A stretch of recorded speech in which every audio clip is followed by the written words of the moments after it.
Davey, I just want to. He unplugged his headset. No, I'm listening. Okay. It's wireless, bro. Oh, it's wireless. That's pretty cool. I just want to let you know you look pretty good in a polo, brother. Thank you, brother. I was like, wow, look at that man.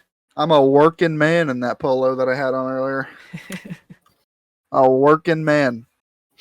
And you got snowboard bro. Down Snow there all bro. pixelated. About to hit the slopes, bro. Shred some fresh gnar. Snow bro with his freaking Just- Brad's internet. Just get pitted. His Braddernet. You're really boiling my flow right now, and I don't appreciate that. And you're ruffling my steez. Boiled flow, ruffled steez. Yeah. Greebled cube. All of it. This is what people I think watch us for is this like 5 minutes at the start of these shows where they tune out the second we talk about something important.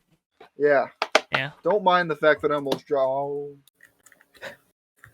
I got Supercross to talk about too, and I kind of look like a Supercross bro as well. So are we talking about Supercross?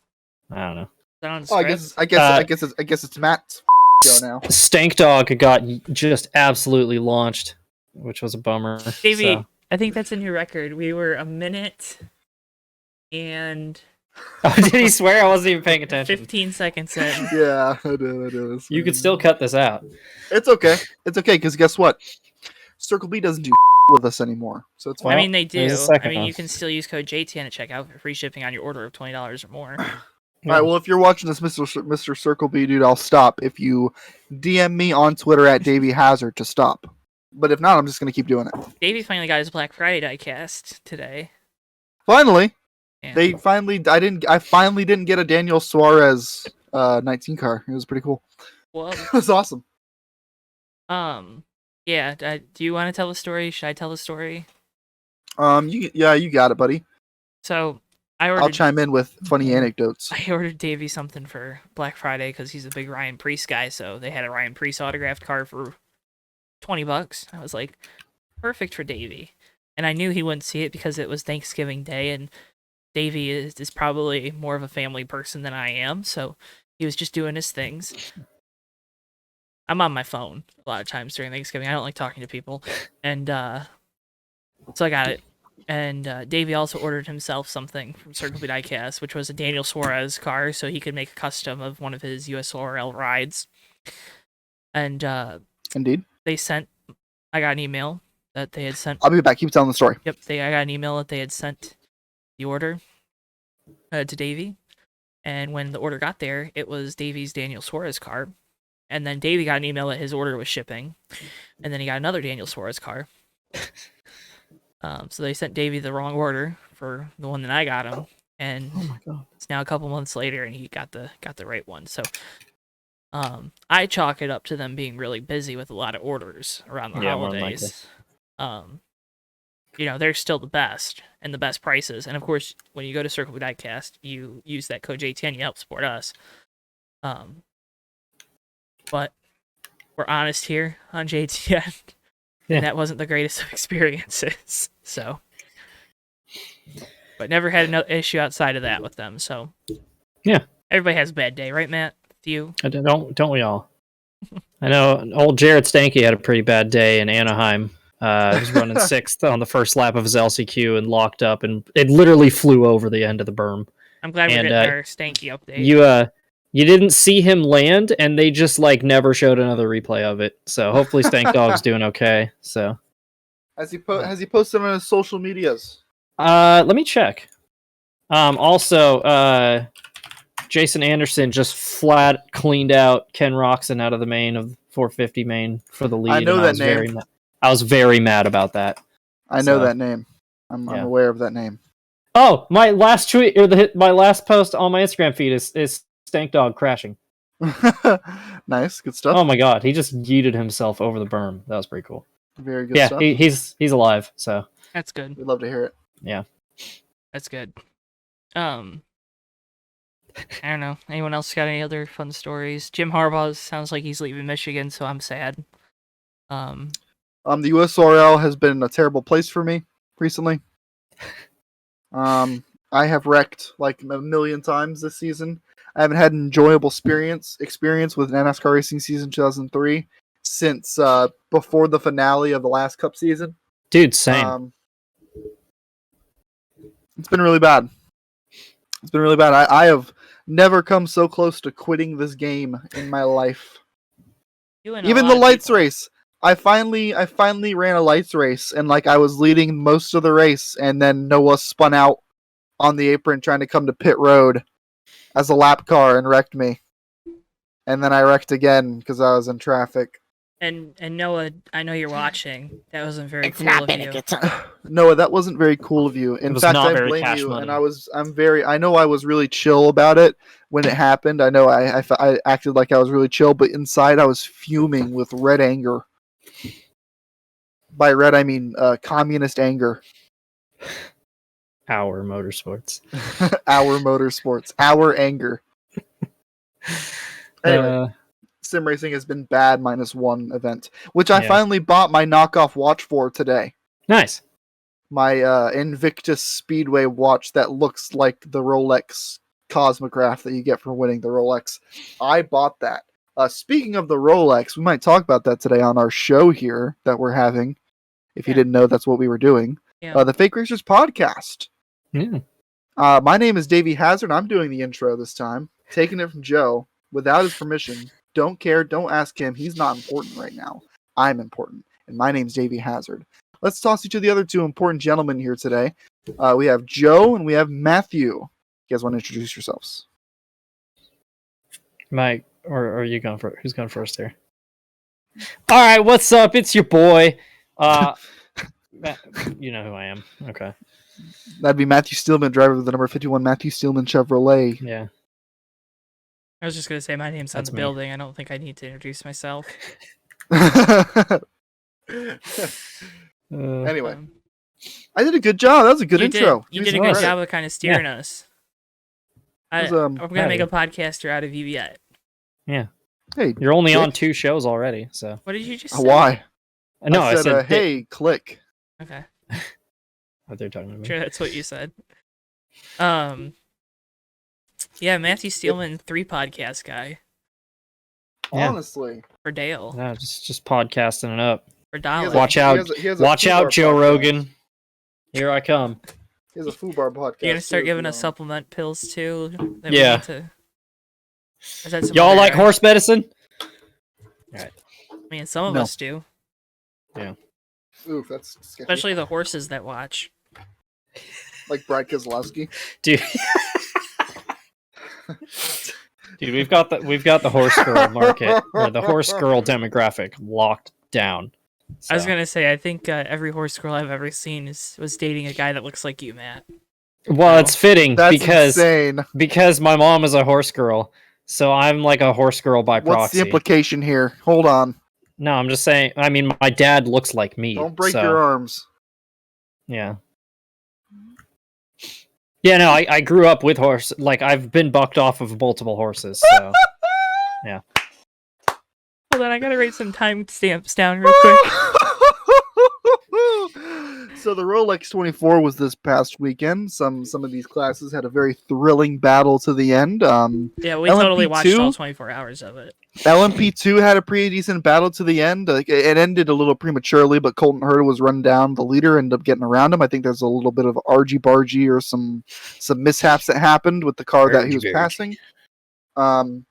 Michael Shank wins the Rolex. Elio Castroneves behind the wheel, finishing out the 24 hours. That was very fun. Used to not really like Elio Castroneves that much. I've been turned around on him a tiny bit. I've been turned around on him a tiny bit, thanks to a little show that I reference sometimes, and I'm not gonna name drop it every single time. Dinners with Racers podcast. I was gonna say, is it the Lunch with Drivers podcast, or it could be? Okay, but yeah, he talks. He talks about a lot. He's very candid about a lot of stuff, including the tax things. But let's be honest, tax evasion is based. So yeah, you're right. Yeah, but neither here nor there. Michael Shank wins overall. Very happy for Michael Shank. Love that for Michael Shank. We love Michael Shank in this house. We do. Have you guys have seen the GTD? That was GTD, right? That wasn't GTD Pro. The Porsche battle. I think that was GTDP. Yeah, that was Pro. It was Pro. Gotcha. Yeah. You guys have seen that though, yeah? Yes. Get right in front That of was the a leader. lot of fun. That was a lot of fun. Every year I find myself screaming at this race more and more. Mr. Was it Van Tours who was in second, knocking off the back bumper of the FAF Porsche.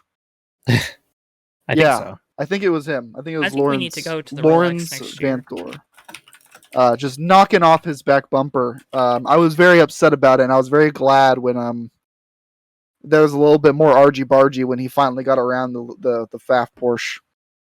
JTN at the Rolex. JTN at the Rolex should be a thing. We could have a live show. That'd be pretty cool. It'd be pretty Of course, awful. that battle ended. In the Checkers parking lot across the street, right? In the battle ended in the Checkers parking lot across the street. No, they wrecked in the bus stop. The FAF Porsche. Don't get mad at the lads in the plaid. Took down the W. Plaid lads. The plaid lads took down the W in GTDP. A lot of fun. LMP3 was a laughing stock. I want to talk a little bit about it. I don't really have much to say other than that it was absurd how terrible that class was, but I just want to hear you guys talk about how terrible that class was because it was hilarious. The IMSA Racing subreddit had an LMP3 drinking game, and there were some very very obviously drunk Reddit comments in the racing thread. It was a blast. I loved keeping up with how bad the LMP3s were. Those poor lawyers and dentists. So I'm out of date with IMSA. So I obviously know whatever the top one's called. It's called GTP, right? Or it's going to be called. The top one's going to be GT. One's going to be GTP. It's DPI right now. DPI, that's what it's called. And then LMP2 is right below it, right? And LMP2 is all same chassis, right? I believe the class structure in IMSA changes so freaking much. Yeah, every year. Yeah, because it used to be simpler. It was like DPI was all the factory teams, and then P2, whatever it used to be called, was all like the customer chassis, but with different engines or whatever, or maybe it was all the same. I don't know how it works now, but it's LMP2 is 4 approved constructors, so it's not all the same chassis. And then, what's the difference between P2 and P3 then? Is it like Pro and Am, or? I'm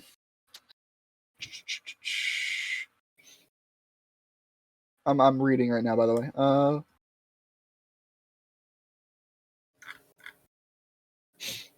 Well, I think it's a slightly lower class of car, just a touch.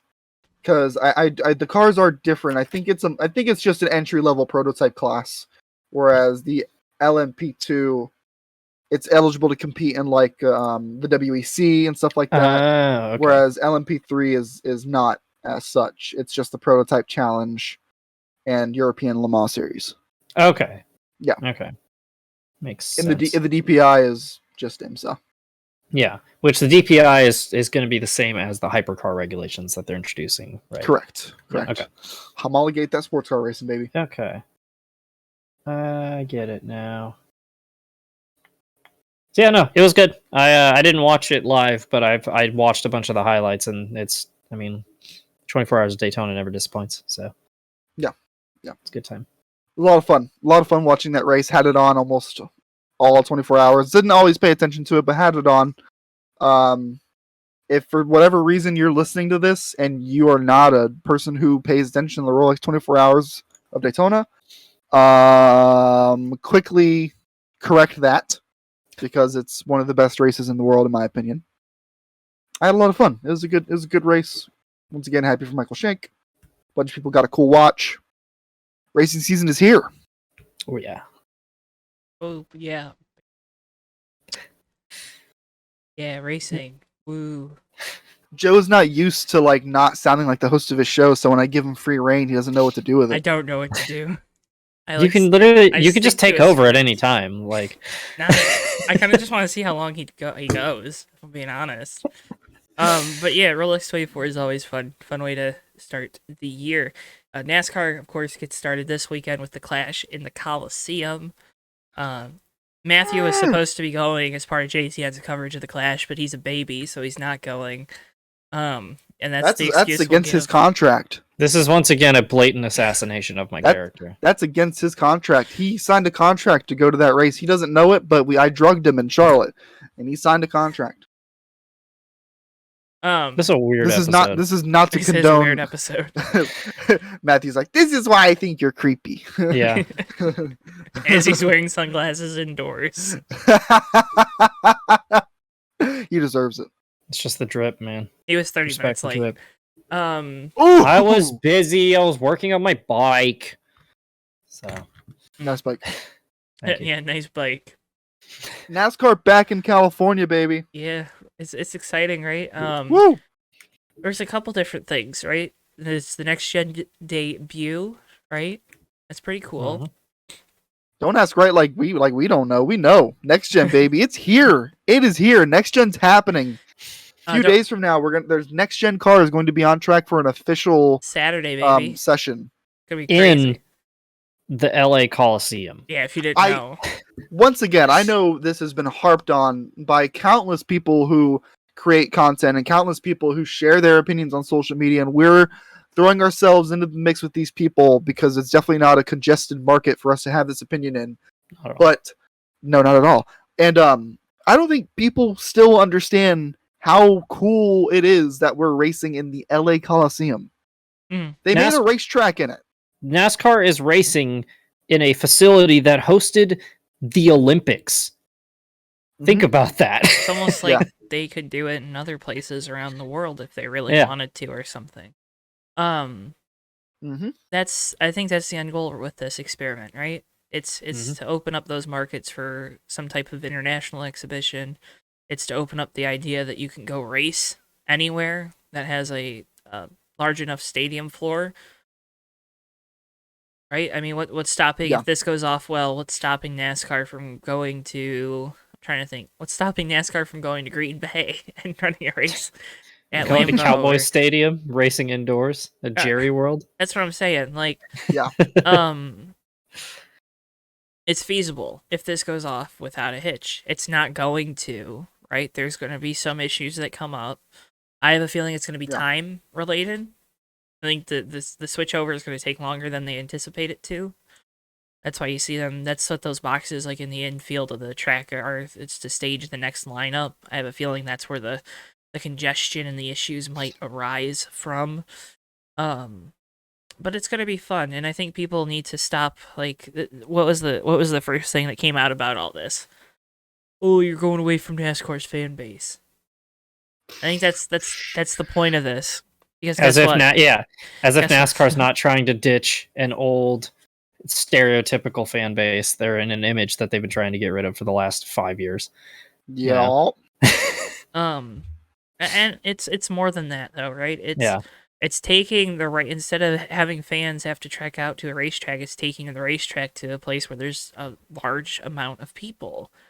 How many years were there rumors about a street race in New York City? Or building a racetrack out on Long Island, or you know what I mean? Like, all you got to do is look at how long F1's been trying to get a street circuit race in New York and Vegas. Yeah, LA is the second largest media market in the entire country, in like the country that has basically the most media exposure out of anything. You're basically missing out on the second largest audience you could go after. Go for it. Why not? Montana ain't that close, right? I mean, no. It's Sonoma or not Sonoma. Fontana's. They all say it's LA area because it's close, but it's still a decent drive away. That's what I'm saying. Like, that's a lot of these racetracks, like MIS, 45 minutes from downtown Detroit. Daytona is its own little thing, city kind of around the racetrack at this point. Yeah. Charlotte. It's Concord. How far away from downtown Charlotte is that? Almost an hour, right? 45 minutes, 30, 45 minutes? 30, 45. About 30 to 40 minutes. Yeah. So, again, bringing the racetrack to where all the people are. Plus, again, it's the LA Coliseum. It's a cool venue. Can this be a marquee event? I think it can be. It's got all the makings of it. It's got all the ingredients. It's just got to be executed well. And even if, because like you said, Joe, like, there's no way this doesn't go off without a hitch. Like something is going to happen. There's going to be an unforeseen circumstance. A barrier will get broken at some point, or barrier will get broken. Something's going to happen. Pyro will catch on fire during one of the concerts. Location. I mean, going by how like the new tracks they tried going to last year went, like there's gonna be problems. Yeah, like and NASCAR can't have a new thing go well perfectly. And like a lot of those had, a lot of those instances, like two of the big ones being obviously Coda and Bristol Dirt, like a lot of those had like easily worked out solutions. Right. Everything that could have went wrong for those weekends went wrong. Too. Yeah, and even like the Indianapolis road course, like a literal freak once in a lifetime accident where the curb came apart. Like there was literally nothing NASCAR could have done about that. Yeah. And it's all solutions that can be made and things that can be done. Like Bristol Dirt has easy solutions. Like we just run it at night or do this thing to the track. Like there are ways to fix that. Coda had torrential downpours, which we've never really raced in before, but we're like, hey, we race in the rain. I guess like let's do it. But it wasn't a great idea. But like they couldn't stop the rain. They're trying to have a race. They're trying to put the race on for the fans. It's the first year there. And not to mention the only way they were going to find out how much spray comes off of a Gen 6 car is to race in the rain. Yep. Yep. Just love. If you're not wrong. I still love the whole, hey, we race in the rain, and that was like literally their reasoning. It just they do, but I mean, like you gotta try it, and like it probably didn't really go well, but try it. If you're not making mistakes, you're not trying anything new. Well, and I know it's a totally different situation. There's a million factors at play for this, but we just came off a year where Circuit of the Americas had like one of the craziest F1 crowds I think I've ever seen. Yeah. The venue was packed on Friday. Like, do you remember that? Anyway, you remember a few years ago? I was just quick tangent on that. Do you remember a few years ago when there was rumors that they were going to stop going to Coda because the fan turnout wasn't good enough? Yeah, now it's insane. And now it's like the busiest race of the year. Drive to Survive. Yeah, thanks Netflix. Also, that numbers, they're probably going to see less attendance if there's a race in Miami and there's a race in Las Vegas, but... Yeah, but still, like, that's space wild. them out. Hopefully and that Drive to Survive, Drive to Survive conversation is a whole different animal, but I'm sure we'll talk about that at some point this year. Oh, we'll definitely be talking about it probably in the next month. With the Bubba thing coming out, Yeah. Yeah. But yeah, I mean, this race can be... all the drivers are buying in. Yep. At least, publicly they're buying in. Maybe they're not behind closed doors, but that's, I don't think we really had that for the Bristol Dirt Race last year.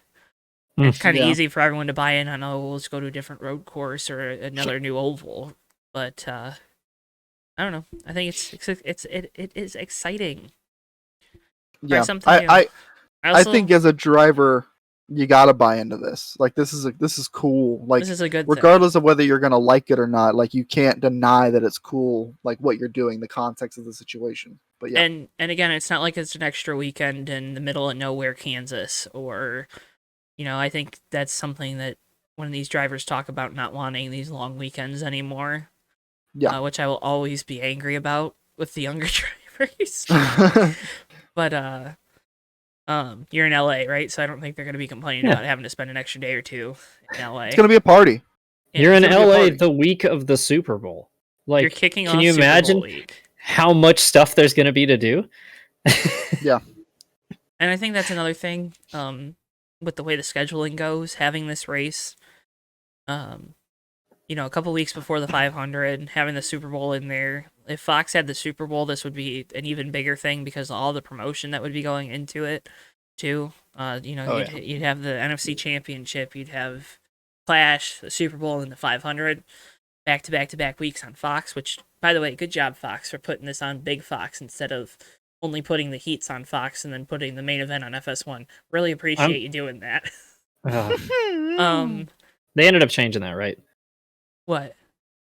Are they still only doing Fox. It's all on Fox. Yeah, I was gonna say that was idiotic when they announced that. 3 weeks later, it's all on Fox. Thank goodness, dude. Yeah, that was dumb when that came out. Idiotic. Anyways, so it has all the makings of making it a big event. The timing's good. Getting this, not running. I know like Speed Weeks and stuff, and Speed Weeks was awesome. In the 2000s, but the momentum for it definitely died down ever since we got Gen 6. Really, you think about the shootout and the unlimited and whatever else they called it for those years, how awful it was because the format changed every year because they were trying to figure something out that would work, and then it never did. And of course, you had the road course race last year on a Tuesday night, which was them again trying something a little bit different. Didn't really work out. And that's it's a good race, but it didn't work out. Right. Yeah. And that's nothing to do with attendance. That's not like an attendance. Oh, it wasn't good. It wasn't. I thought it was an okay race.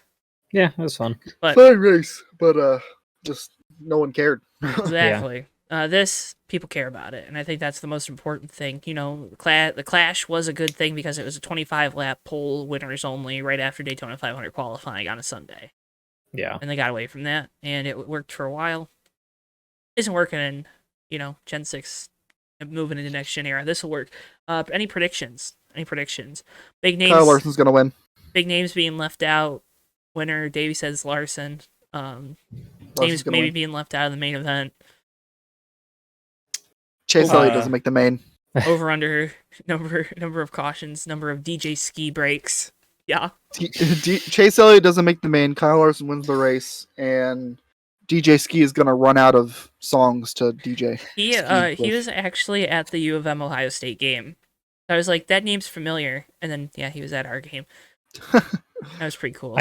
I can't wait for somebody to like blow an engine or wreck, and they're gonna be all mad and getting out, and it's just like the over the speakers as they're getting out. Like it's like those memes of like the guy of like SpongeBob laying face down on the ground while his lights are all flashing different colors and it's playing caramel dancing. It's gonna be like that. You're not even gonna be able to hear the music, I bet. Yeah, it's gonna be. I think the next gen cars are really loud. Yeah, I think that stuff's gonna be a little campy, and it might not return. But no, more than likely. I realistically, I think the concerts will though. The halftime concert, pre-race concert. I think that's fine for the Clash. Yeah. Yeah. Because I think what they're going to do is they're going to set it up on one like end zone. Mm-hmm. So unless they already said they were doing it in the infield, I don't remember. But I think that's where they're going to set it up on an end. I made a joke about a bunch of DJ ski breaks. I don't think the cautions are actually going to be that bad. I think there's going to be a bunch of beating and banging, but I don't think there's going to be a whole lot of like yellow. They're going to be going so slow. It's going to be so hard to get one of these guys turned around. That's what I kind of think. Caution laps also won't count. Yeah. So 150 laps, no caution laps counting. It could be really fun. Yeah. Might be like a USORL broadcast. Woo!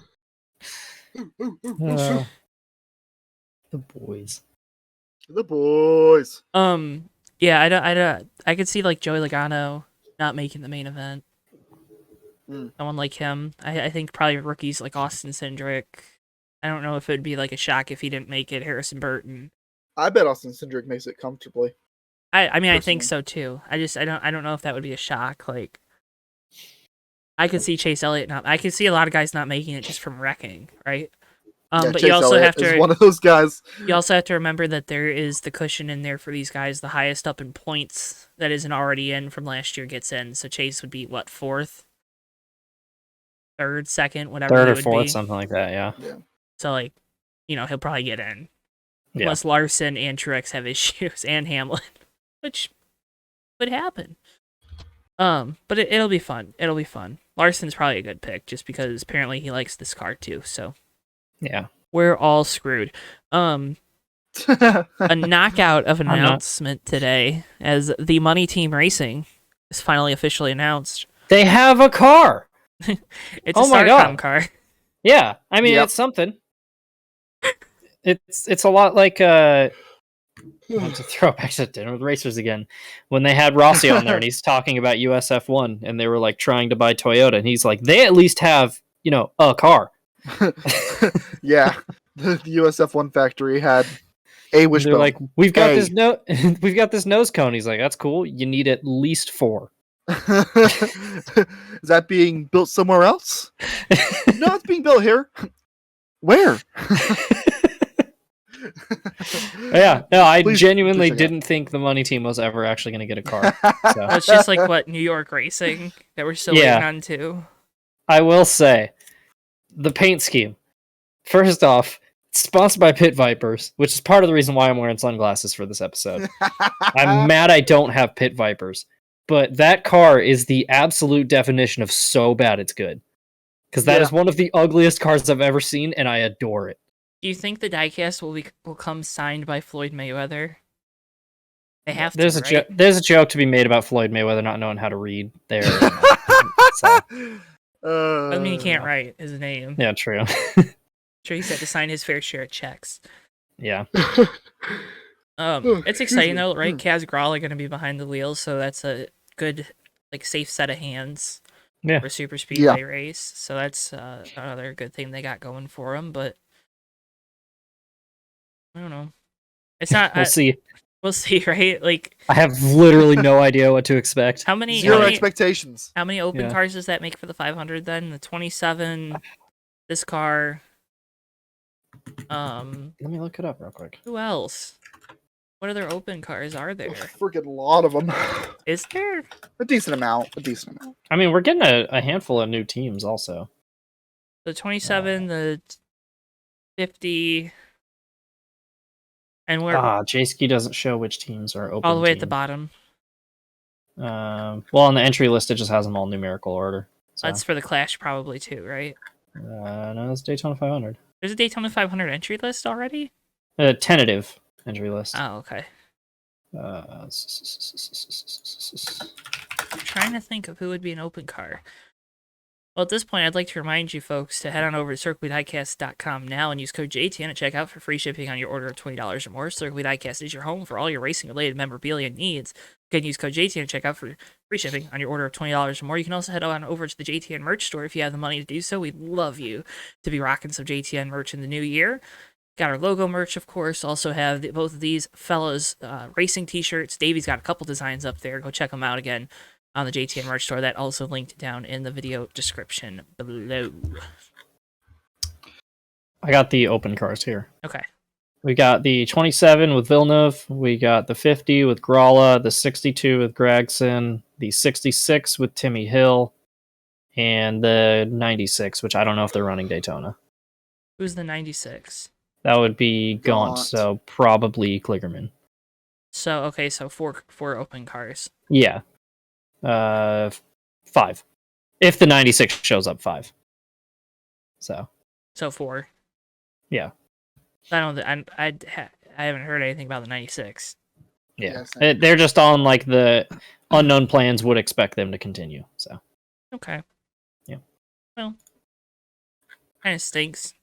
There might only be 40 cars, but we've been there before. It stinks, but at the same time, like, we've replaced a bunch of bad cars with good ones, so. That's true. We got rid of 2 Rick Ware cars, right? Yeah. Which, replaced. Yeah. Speaking of Rick Ware, we're going to be grading. We're going to be preseason team grading here soon. Yeah, we got to finish them off. Got to finish these off.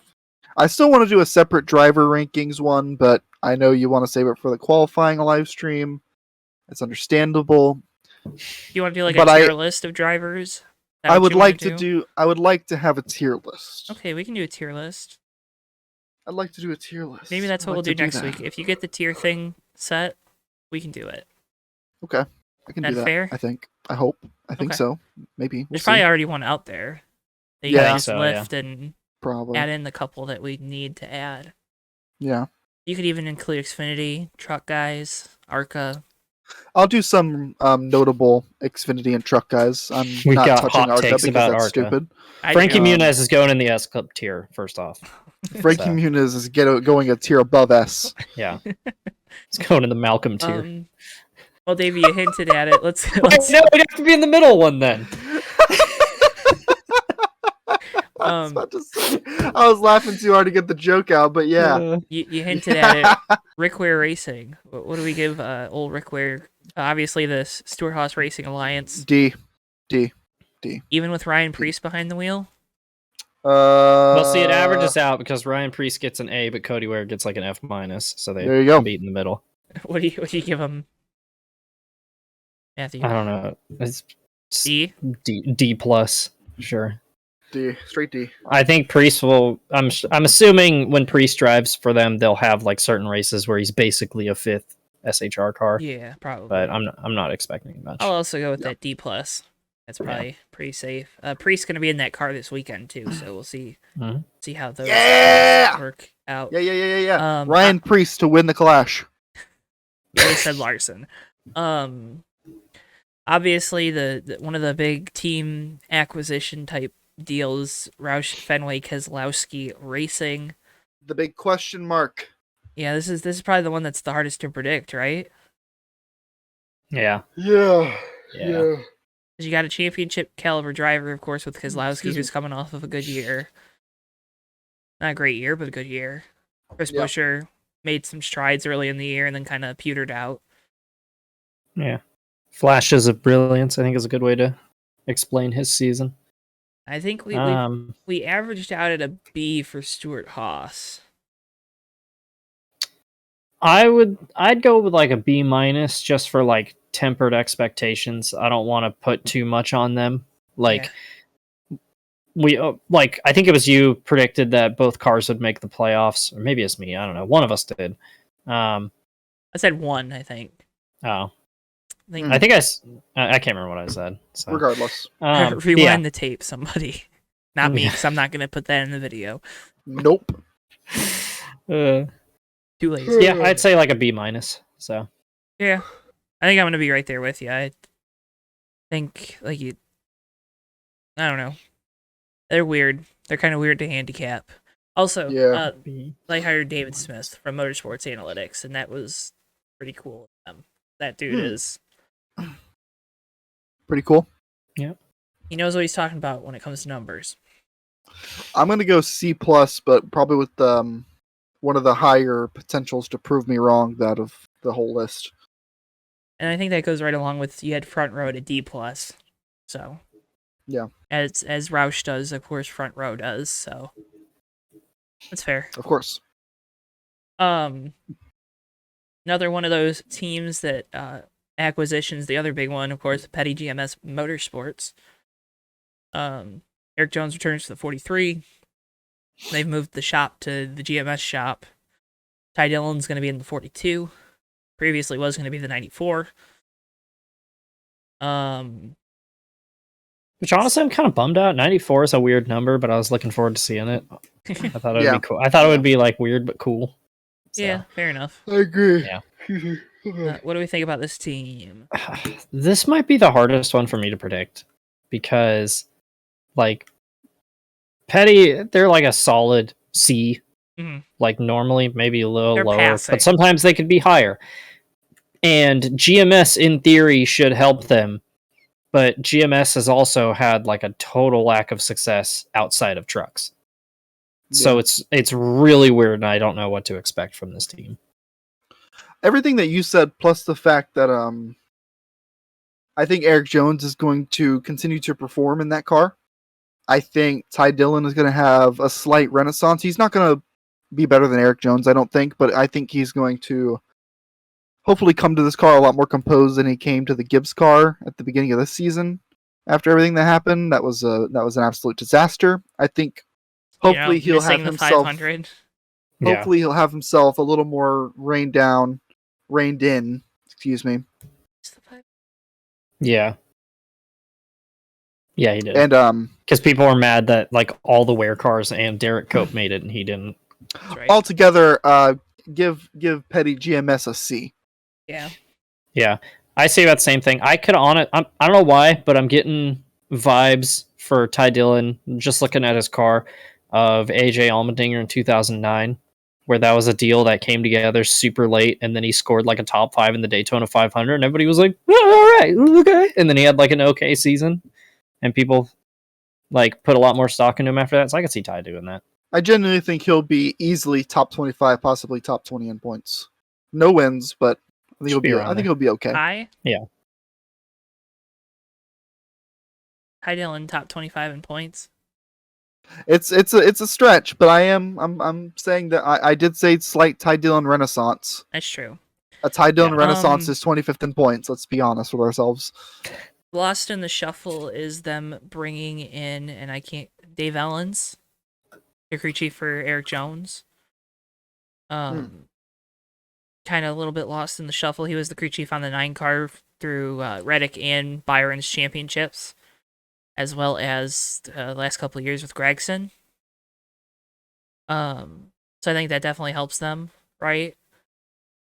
RCR Alliance, don't know where that stands. Think it's probably still decent, but GMS has an alliance, I think, through Hendrick.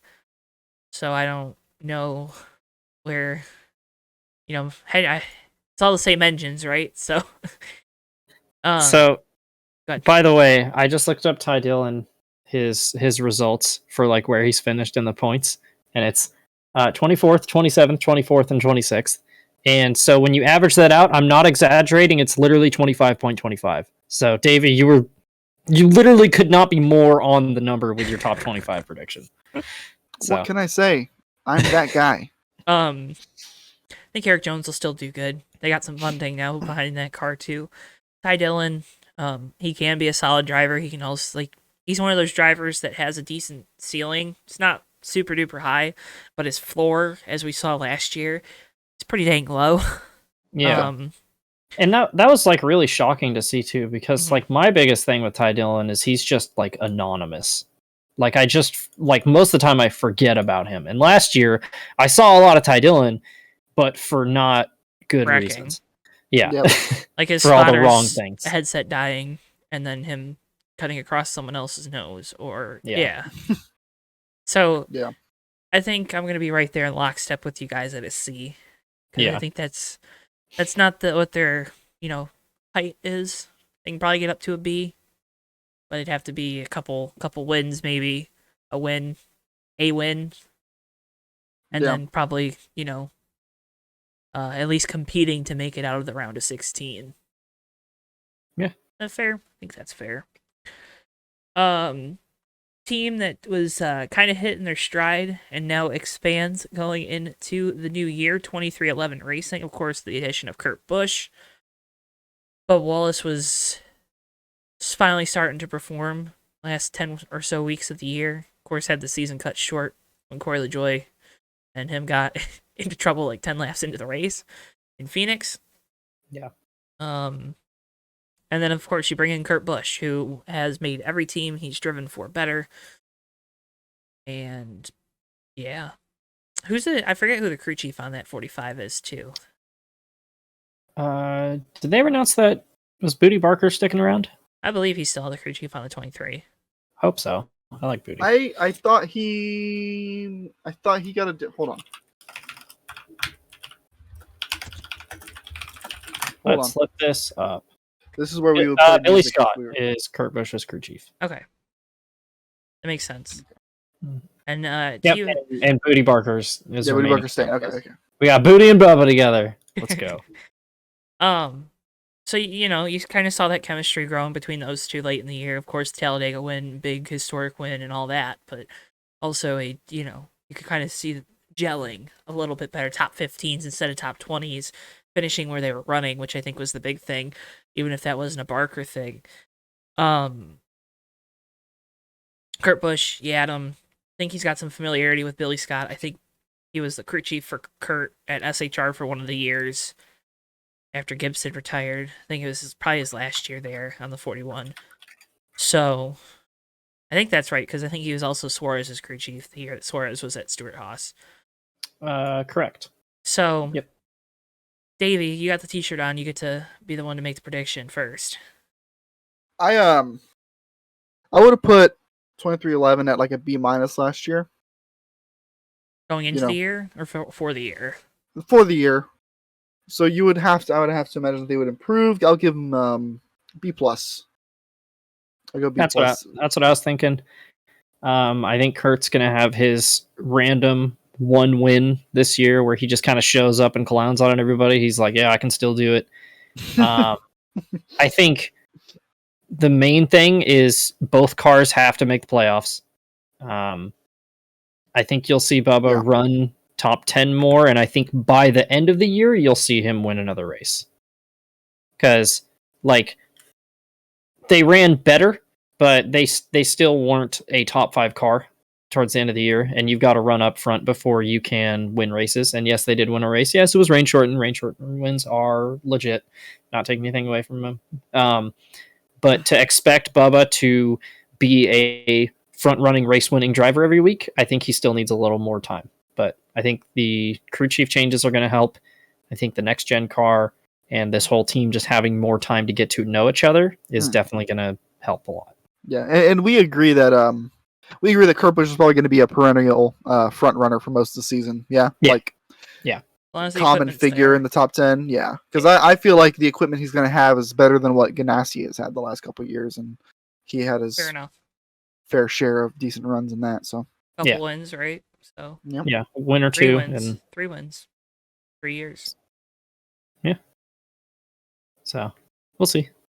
I have high hopes for him this year. Kind of going to be right there with you guys. I'm going to give him a B because I don't think if Gibbs is an A, they have to be a B. They have to be like one higher letter grade. Yeah.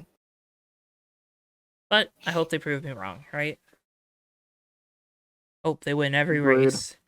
A team that is looking to forget the second half of 2021, perhaps maybe the last 2 years, depending on how you look at it. Wood Brothers Racing. Obviously, so no, that's not is it Todd Wilson? Crew chief? Yeah. Let's see. Someone just keep that chart up. Yeah. But I didn't have a chart. I just Googled like 2311 crew chiefs and it just said Billy Scott, and I was like, sick. But Harrison Burton going to be paired up with Austin Cindric's crew chief from the last couple of years in the Xfinity series. Obviously a rookie. Did a lot better in Xfinity than he did in trucks. Still wasn't great last year. Definitely saw a downturn for the driver of what was the number 20 in the Xfinity series. Wood Brothers crew chief is Brian Wilson, by the way. Famed songwriter of the Beach Boys, as we know. That's what he's known for. Mm-hmm. This is kind of a rebuilding. He gets around. This is kind of a shut up. This is kind of a rebuilding year for Penske, for Wood Brothers, of course. But we had Penske kind of up there. I'm just gonna say my grade right now. I give him a C+.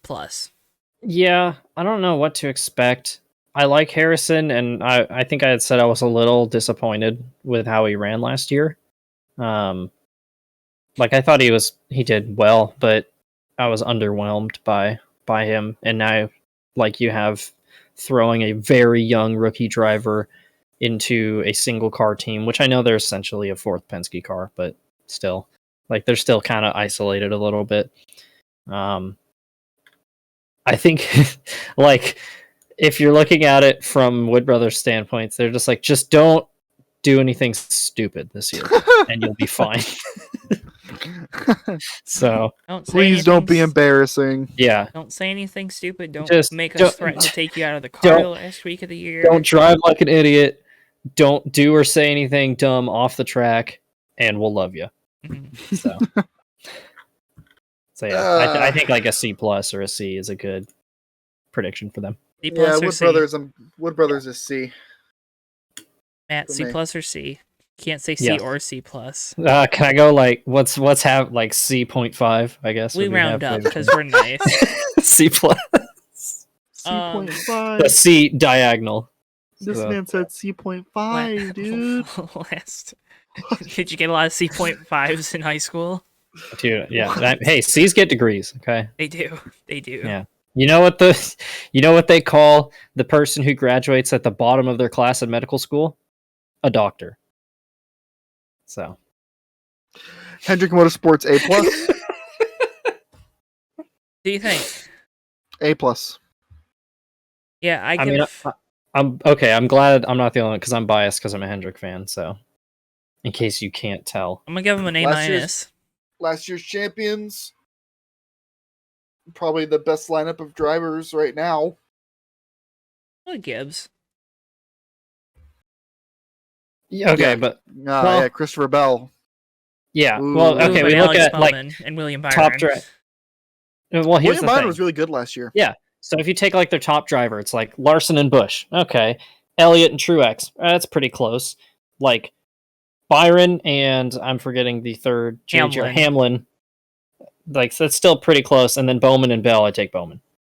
So Hamlin's way better than William Byron. I know, but that order's scrambled. Whatever. Put Hamlin at the top. I don't care. I'd still take Hendrick's 4 drivers because they have 4 solid drivers. So I'm saying Hendrick's worst driver is better than Gibbs' worst driver. So like I look at it and like I hate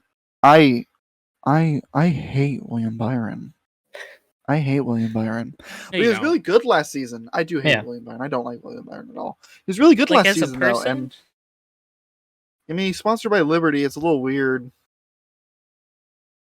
He's got you there. But like William Byron was really good last season. I feel like William Byron's only going to get better, much to my chagrin. Chase Elliott is a champion. Chase Elliott's going to win races every season. Kyle Larson. And Alex Bowman, I think on his day is Bowman on his day is a good driver. I still think Alex Bowman on his day is a fantastic driver, and I can't back the 400 I can't back the Gibbs drivers the way I can back all the Hendrick drivers, in my opinion. Yeah, I think if you took Christopher Bell, Christopher Bell, that's it. Bell had his runs though last year too. I mean, yeah, I don't know. I get what you're saying. That's the funny thing. You're hurting me right now.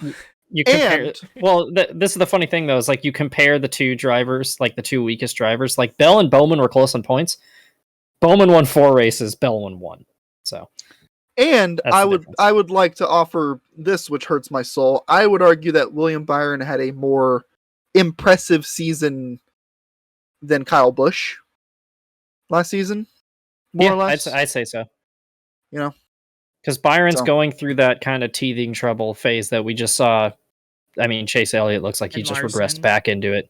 Larson's out of it now, which is, I can lead laps and run top 5 every week, but then when the final stage comes around, everybody clowns on me. And that's, Ryan Blaney's kind of got out of that this year a little bit, He's starting to claw his way out of that. Yep. He's got him. So, he's a veteran over there at Penske now. Yeah. No, he really does. Like, actually, he's been at Penske longer than Logano. Like, he's been in their system longer. Technically, you're right. Shit. Yeah. Only by, like, 6 months, but... Yeah. Still. That's insane. Wait, was he there in 2012? Yeah. Yeah, that's when they fired Kligerman. Oh, yeah, that's right. Oh, my gosh. I was thinking about it, because I know that's when he drove for Tommy Baldwin for a couple of races. Yeah, that's right. He took over Brad Keselowski's truck. I remember he like almost immediately won. Yeah. It's hilarious. That is crazy to think about. I was like, how has he been there? A+ Hendrick Motorsports. It's right up there. Yeah.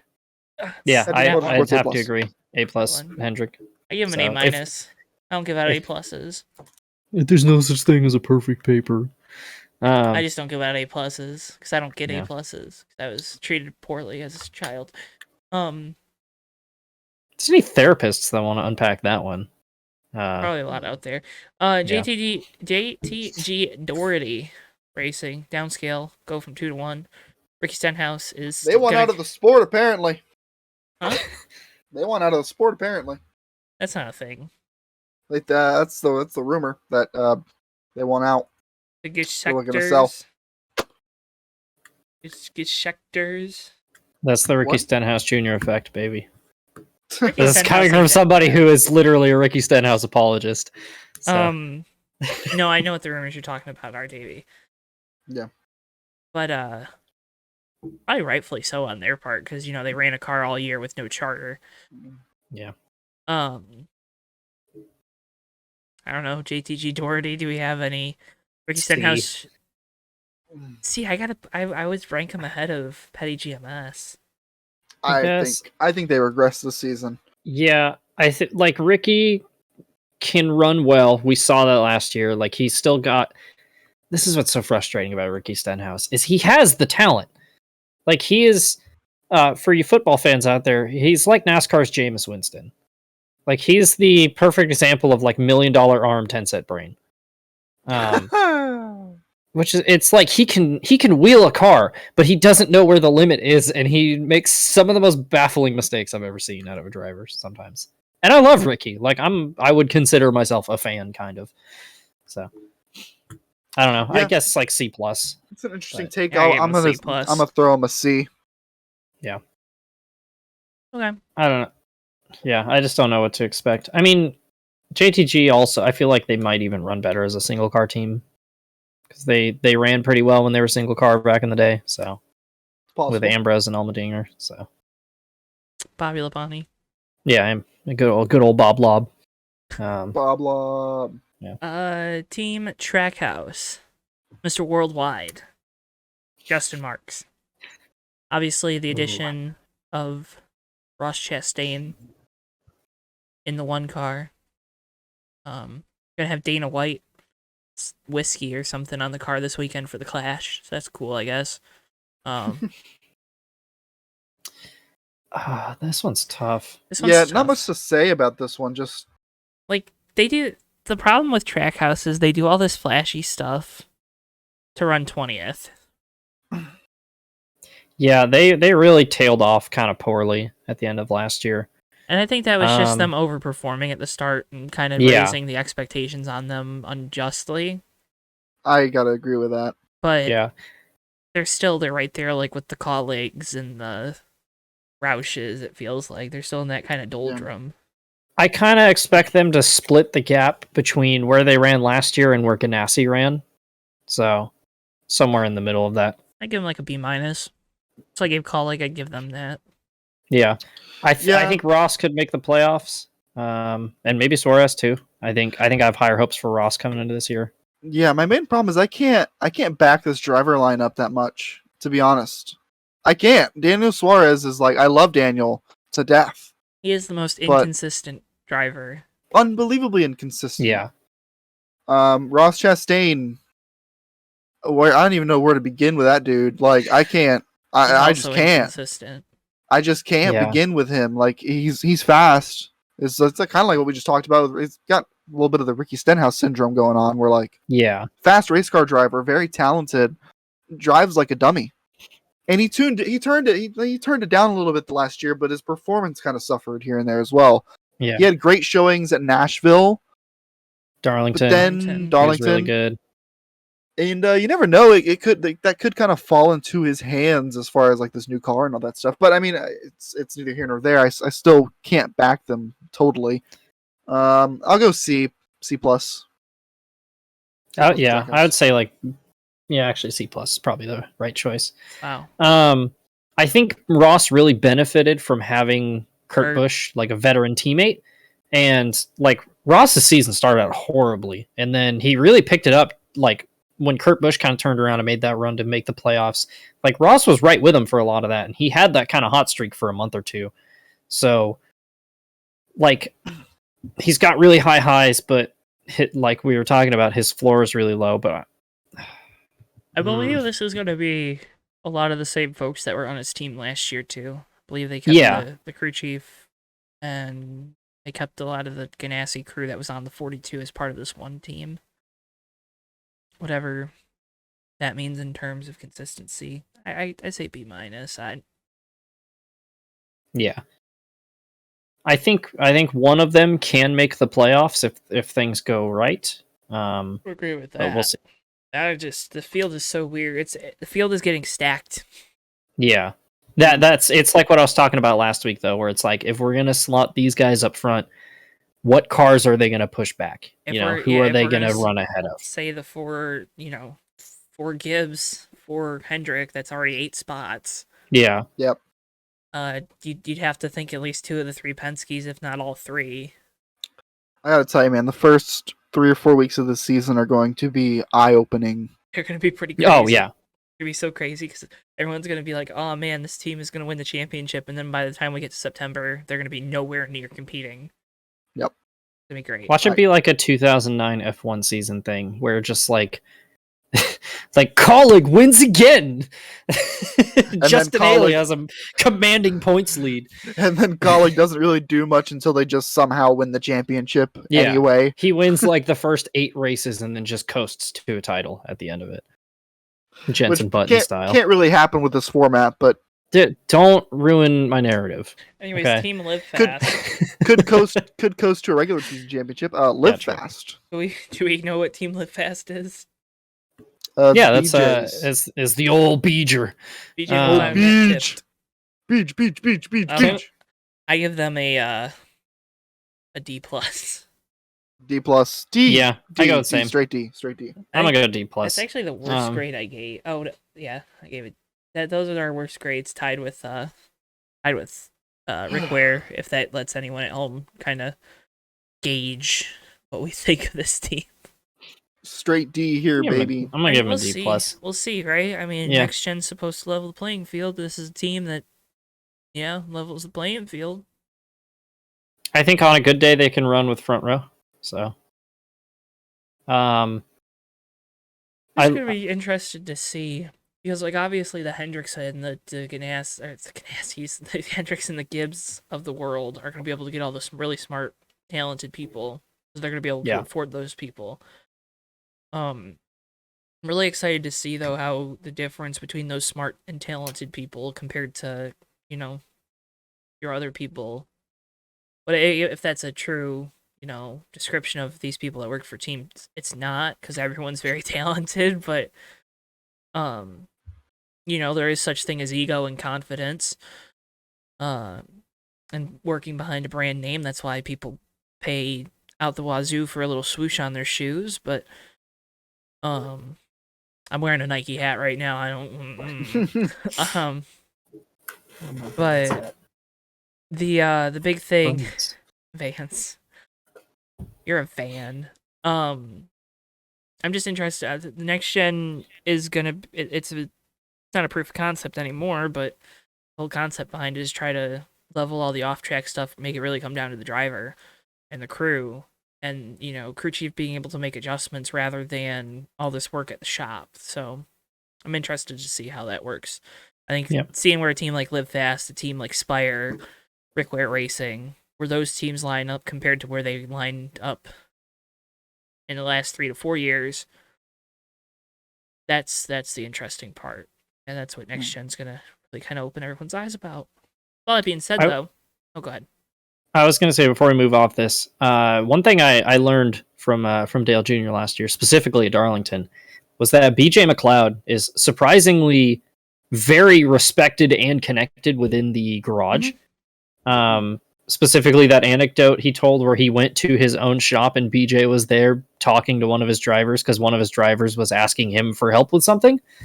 And it was like, of all the people that you'd expect to be there, not BJ McLeod. So, like, I could honestly see him pulling some strings with some bigger teams and not, I'm not going to say, they're going to run top 20 every week, but, like, I would not be surprised if they, like, randomly entered in a partnership with, like, some top team or whatever midway through this year. BJ McLeod to make the main event of the Clash.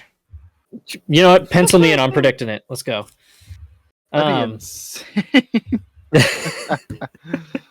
But like how they basically they would just loan out their 99 car or entry in Xfinity to whoever asked. Like Stuart Haas was like, "Hey, we want to enter Chase Briscoe in Charlotte," and he was like, "I've got a car." So I've got owner's points. Yeah. I think I would like to see Live Fast run well because I like BJ McLeod. Yeah, I think that's a team that you want to see do well because it seems like they've kind of aspire to a similar degree in the last couple of years, maybe not when they started, but they kind of seem to want to put forth the effort to compete. Yeah. All that being said, though, folks, that was another interesting episode of the Fake Racers podcast. We got some stuff coming up this weekend. We'd really like you to tune in. On Friday night, 9:30 p.m. Eastern Time, you're going to head on over to the Johto Network YouTube. Yeah. YouTube.com/Johto Network, because we're on JTN2, of course, with the Fake Racers podcast now. We are indeed. And you're going to want to make sure... Where are we, Bill? You're going to want to make sure that you're watching the launch party edition of NASCAR Next Gen for NR 2003 Oh, am mod. I invited? Can I race it? Talk to Randall. I don't know. But it's gonna be a lot of fun. Tune in. Of course, all of your favorites are gonna be racing that worked on the mod, and then a couple of the leagues that have been able to test out the mod are inviting drivers. So go check it out. We'd really appreciate it if you tuned in. It's probably gonna be our last big bump on a broadcast to the Next Gen mod too. So we'd appreciate you. Can't thank those folks over at Full Circle for allowing us to, again, get to host a really cool event. It's going to be fun. Hopefully we knock it out of the park. I am excited for it. The mod looks great. I've been painting on it. Can't wait. I'm excited. Looks good. Gonna try the hell out of it. Also, can't thank the folks enough for tuning into the AlphaTauri Cup Series race this past weekend. I don't know why it did numbers, but it did. It's because I wasn't there. That's why. I mean, there were a lot of wrecks. They were like, if Matthew Steelman is in the field, I am not watching. And luckily, I was snowboarding at the time. So, but can't thank you folks enough for tuning in and all the support you give us as always. I appreciate it so much. It means so much to me. I know the support here on the podcast, so especially over on Disqualified, means a lot to these two. And I don't know. I love it. Makes me, I don't know, get up in the morning, whatever. So yeah. I don't have anything else to say. Make sure I don't know how to dig us out of this weird emotional hole. So, welcome to the Fake Racing Podcast. My name's Davey Hazard. He's Joe Tawansky. That's Matthew Steelman, and today we're going to talk about the Clash. Anyways, if you want to know more about JTN, you're going to want to make sure you're following us on Twitter at Johto Network, Facebook Johto Network, TikTok Johto Network. You're subscribed here on JTN too. You're subscribed over on main JTN. There's a bunch of ways to help keep up with us, a bunch of ways to help support us as well. Outside of just subscribing, you can head on over to our merch store, get yourself some merch. If you like these two, get their shirts because they're pretty good. That's only if you have the monetary means to do so, of course. Hate asking people for money. Hate asking people to buy this use stuff. Use your last paycheck on JTN merch. Max out your credit card to buy JTN merch. Be a man. But I really appreciate it. It's kind of been what's helping me get through school right now. Appreciate it so much. Also, I think I try my best to make some cool looking t-shirts. So, go check those out. Joey Stefano shirt out now. Go get the Joey Stefano drip. So hammer it home. Chicks love Joey Stefano. They do. Write that time code down too. Oh, I'm not gonna lie, that was unintentional. My God. Oh my God. Matthew, where can they find Joey more Stefano, friend of the show. Yeah. And many women. You can find me on Twitter at msteelman51. Also, brand new episode of Disqualified just dropped today. What happens when a driver desperate to finally make it to F1 brings together a junior Formula team and a sports car team to build an F1 car for him? You get Europe Run. Yeah, not much. You get 2 starts in 2 years. It's Europe Run Racing, one of the worst F1 teams in history. Go check it out. It's a good time. My name is Davey Hazard. You can find more from me at Davey Hazard on Twitter, at D7H5 on Instagram, and at D7H5er with an ER at the end on Twitch. I've been getting really good at Rocket League lately, so maybe I'll stream Rocket League for once, because I'm good at it kind of now, so yeah. And who knows, when I quit NR and become a pro iRacer, I'm going to have to make money somehow, so I'll just stream on iRacing all the time. It'll be great. Well, that being said, though, folks, can't thank you enough for tuning in this week. Make sure you hit the like button and subscribe. We appreciate you so much. We'll see you guys next time right here on the Fake Racers Podcast. Goodbye. Joe cuts it out usually, so I got to get it in quick. Goodbye. See ya.